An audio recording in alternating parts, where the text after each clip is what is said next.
Swivuriso 3 verse 27 na 28.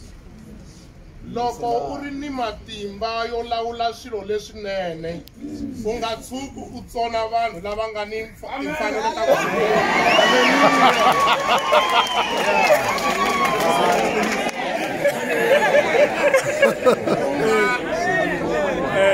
u nga deli munhu kuloni u ku famba u ta tlhela u vuya mundzuku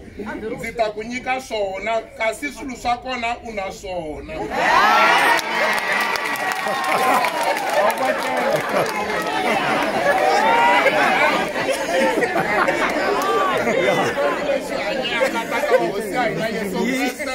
Wena muendli wa tona misava hi le mahlweni ka wena namuntlha na ntikani khensa loko kote ku va na hina kusukela nampundzu ku ta fika sweswi hi khensa tintswalo leti hi nyikeke tona a ku ve wena u nga ta hi pfuna ku fikisa ntirho wa makumu hi vito ra Yesu, amen.